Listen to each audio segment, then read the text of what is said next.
Hey guys, welcome back to the channel. It's the Red Shadow again, and look, I'm only about a week or so late, week or so into April for the March pickups video, so I guess that's decent. Um, so yeah, let's just go ahead and jump right into this. I've got 3 movies and like 8 or 9 games, strategy guide, and just a couple other little tiny things.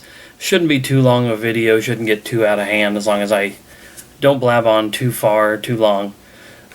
So let's go ahead and jump into these 3 movies that I picked up. And of course, I have to start off with a title that I don't even know if I'm going to get right.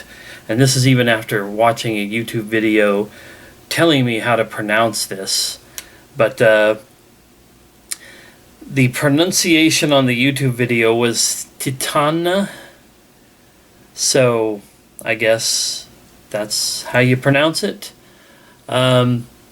This is a movie that came out last year, I believe, and I saw some advertising for it, and I just thought to myself, man, this movie looks crazy. And I read some about it, and it's kind of a weird, I don't know, kind of horror movie, kind of just bizarro movie about some lady who, I don't know, falls in love with her car, and it says titanium plate surgically fused to her skull following a car crash as a child. Car model Alexia embarks on a wild and ultimately unpredictable journey that questions our assumptions about family, identity, and love.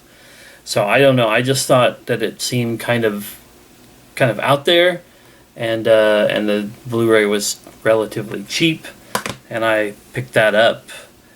And my computer monitor light is bothering me. Okay, so the next thing up I have here, slowly piecing together the DC Universe movies, and I don't have quite all of them, but I'm pretty close. Hoping to, whenever I do resume my MCU watch through, I'll jump onto the DC movies, because I've only seen Superman Returns, and now I have the second version of one of the movies in that series, and this is Zack Snyder's Justice League, the Snyder Cut that everybody was wanting so badly, the very long version of Zack Snyder's vision for the Justice League movie. Long thought to be something that would never exist, and then all of a sudden it just kind of came out of nowhere. It was going to be on Netflix, or I believe it was Netflix, or Disney Plus. No, it wouldn't be Disney, because that's Marvel. And I thought, well, I personally figured there's no way in the world they're going to drop this 4-hour long movie on Blu-ray and sell it that way, and then they did. So I managed to pick it up, I think, when it was like $15. Figured that would be worth it, and then I'll watch both versions of Justice League and just kind of decide at that point down the road what I think of it. And then next up is a movie that I hope it's good, but I'm fond of saying, that sequels or remakes or whatever that come out years after classic movies or video games come along, they can't ruin the original, because the original will always exist. But this is just one of those where I want this to be good, and I hope that I enjoy it. And that's The Matrix Resurrections. Big fan of the original Matrix movie, and I'm one of these oddballs that actually likes the second one most of all of the whole trilogy, despite the fact that I acknowledge that it's not as good as the original. The original is a classic, but I really enjoyed Reloaded. Resurrections, I guess we'll see. I've heard people praise this, and I've heard people, dump all over it, so I will have to do a Matrix marathon at some point down the road too, whenever I watch movies again instead of just playing games all the time. Speaking of games, I'm now going to move into the games that I picked up in March, And I'm going to start with something really, really cool here. Glad to have this from my friend Theo. Thank you once again for sending this to me. This is very, very cool. I just love the cover on this. This is Tomb Raider, The Art of Survival. This is still sealed. Eventually, someday, I will open it to check it out. But I just can't get over how cool this cover is. The model for Lara Croft in the first Tomb Raider reboot. And the more I look at this picture, the more I realize that, yes, her face did change over the course of the reboot trilogy. And in some ways kind of for the worse. I think the detail on this is amazing. And it's not like the detail in the other games is bad, but they just changed how she looks. And it's kind of loses something in terms of the continuity that I feel like in those games. Having played Shadow of the Tomb Raider last year or the year before, I was just struck by how different she looked from where she started in the reboot trilogy. But yeah, this thing is thick, it's massive, and I love Tomb Raider. That's a video thing that I've been trying to do for like 5 months, and I just haven't gotten around to it. But now I've got another thing to include in that. So, like I said, once again, thanks Theo for sending that to me. Okay, let's get on to the games.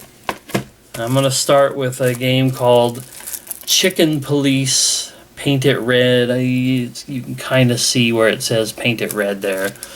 Chicken Police Paint It Red. Obscure, strange little... it's a noir adventure, so I'm guessing that it's going to have like detective gameplay elements, and some of the screenshots of it I thought sort of looked like a visual novel. It's just so bizarre and unique. I had to grab it, and I feel like at one point there was talk in some of the groups that I'm a part of that this might possibly be a rare title. I don't think that's really panned out. It's still $20 or so on GameStop and other websites. It just happened to pop up one day while I was kind of shopping around, and I thought, hey, let's go ahead and knock this one off the list and get it into the collection. So there's Chicken Police, and next we move into a game called In Rays of the Light. This is a game from Red Art Games. It looked really stark and interesting. Sort of I want to say like a walking sim game with some puzzle elements. It's made by one guy, a Russian game developer, and it takes place in a lot of like desolate looking environments. And I think you walk around in it and listen to audio pieces. And the tagline or the little description on the back says, "There's only you, the abandoned remains of a former life, and the flourishing nature that feels great in the absence of men." So kind of maybe post-apocalyptic type, after a nuclear war or a major conflict, which is, in some ways all too real right now. But I was shopping for another game that I'll show here in this pile, and this popped up, and I just thought, man, that looks really, really cool. I like games that are unique and different, and you go from playing a big AAA title to something like this as like a palate cleanser. So that's kind of why I picked that one up. Alright, next up is a little game I've been watching for a few months for when it was going to come out. Just looked interesting, kind of horror tinged, kind of, dark. The game is called In Nightmare, and that's Nightmare singular, not plural. I thought for a long time it was called In Nightmares. This is like a budget title, and it's kind of cool to still see the occasional brand new game come out, and it's only $20. It has this little kid running around in environments. There's puzzles and exploration, And I don't know, it just, like I said, it caught my eye, kind of like in Rays of the Light. Just enjoy seeing something that's different, and like I said, couldn't beat that price. And speaking of couldn't beat the price, I finally caught this game under $20, $15 to be exact, at Walmart. It's $14.88. It's Dark Souls Remastered. It's the first in the trilogy. I own 2 and 3. I own most of the FromSoft, Miyazaki-led games. I have Demon's Souls on PS3. I now have the 3 Dark Souls games on PS4. I have Bloodborne. I think the only ones that I don't have on PS4 that's in like this batch of games would be Sekiro and Elden Ring. Eventually I'll add them both to the collection. But that's exactly what these are, is just collection games. A tip of the cap to From Software, because they developed one of my all-time favorite games, Kingsfield 2, on the PS1. But those were done before Miyazaki was a part of the company. So they don't really connect in any way to the Souls games. But I still like to show my appreciation for this phenomenon that is the Souls games, even though those are experiences that are not for me. Alright, up next I have widely considered to be last year's Game of the Year by a lot of different outlets, and that's It Takes Two, the new game from Hazelight. Joseph Fares, the guy that was kind of got some fame on the Game Awards a few years ago for saying fuck the Oscars. A guy who either wanted to or was interested in making movies, but instead got into game development. He did Brothers, A Tale of Two Sons, and A Way Out, and now It Takes Two. And it'll be interesting to see what he comes up with in the future. Now, these are a little bit more accessible as far as I'm concerned than the Dark Souls games, but this is a game I'll probably never really play, because this has to be 2-player co-op, and I just don't really have that kind of a situation. And I think it's only online, but I just don't really play online games all that much on PS4. So to get a mic and headset hooked up and be communicating with somebody, like, that's the point of the game, and it's just not really something that I do very often. So I don't know if I'll ever be playing that or how soon it'll be before I play it, but I had to get that one in the collection as well. Because apparently A Way Out, at least for a while, it kind of got pricey. Now, maybe that was just an odd fluctuation, but there was some talk about it being out of print, and all of a sudden A Way Out was hard to find. I already have it. I didn't want that to happen with It Takes Two. So, anyway, we'll move on to the next Red Art Games, the one that I got with In Rays of the Light. This one is, and this is a mouthful, Record of Lodoss War, Deedlit in Wonder Labyrinth. This is a Metroidvania-ish style game. Apparently it's a lot shorter than something like Castlevania Symphony of the Night, but its graphical style and its gameplay elements are all supposed to be very, very similar to that. So that caught my eye, cheap, around the $30 mark. And it was really cool because this game came with extras. If you pre-ordered early, you get an original soundtrack CD, and you get they call it on the cover here a special book. I think it's just, it's going to be art. Looks like a little bit of a bestiary, maybe some. Now this is just like talking about the artwork. I don't think it's like a guidebook in any way, but yeah, it's got characters and it was just kind of a cool thing to get included with a game pre-order. I advise people not to sleep on the little companies.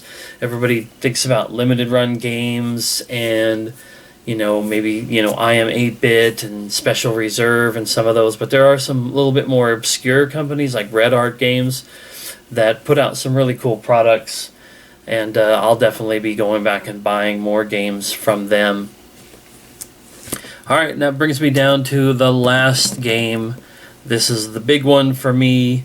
This was another one that I wanted to make sure I didn't let get away, because it was reminding me of a similar game from the same company that has went up in price by quite a bit. It reminded me a little bit of Disaster Report 4, NTSC version released, limited time. I missed out on that one at first, and then watched the price raise on eBay. And I just didn't want that to happen with this one, even though nowadays most of the games I buy tend to be in that $20 to $30 mark, sometimes up to $40, but it's rare for me to be spending $60 or so on a game at release. Sometimes you have to do it so you're not paying $120 down the road. So this is a new game from NIS, and this is The Cruel King and the Great Hero. This is a nice big box. This is an even bigger box than the last one, which was the Liar. I can't remember what the name of it is now. The Liar Prince and the... Hang on. I'm going to just look at the picture that I took to compare the sizes of these two, so I can remember the name. The Liar Princess and the Blind Prince, which was from NIS America, and it had such a cool looking art style to it. That was what caught my eye. They're sort of like action RPG games with a very interesting art style. You can see on the cover here, and I don't know if you'll be able to see the picture on the back here very well, but the art style for the games are really cute. They're kind of like hand-drawn or water painting that comes to life. In the Storybook Edition, you get The Cruel King and the Great Hero PS4 game, a hardcover art book, a 6-inch plush, and a digital soundtrack. It's unfortunate that it's not a CD one, but most things nowadays go digital as opposed to the record of Lodoss War game that came with a CD. But yeah, this was just, I felt very, very compelled to make sure that I got this one. This is the Storybook Edition. There is a bigger, more elaborate version that cost even more than this, but at this point right now there isn't a just disc only version of this game, so I had to jump on it. This is the picture that I have on my phone, so it's probably not going to come through very well, but that's the size difference between the two boxes. I figured that this Cruel King game was going to have a box that size, and then it ended up with a much bigger size box. But that's the last of the pickups for this month. That's kind of like the big game. I always try to end on a big pickup, or quote unquote my biggest pickup of the month. So I hope you enjoyed this. Once again, I'll try not to go too far past the end of April to get April's pickups video. I already have a couple of games, and I've got some stuff in the mail. So anyway, that's it. Like I said, I'll try not to babble on too long. So hope you enjoyed, and we'll see you in the next one.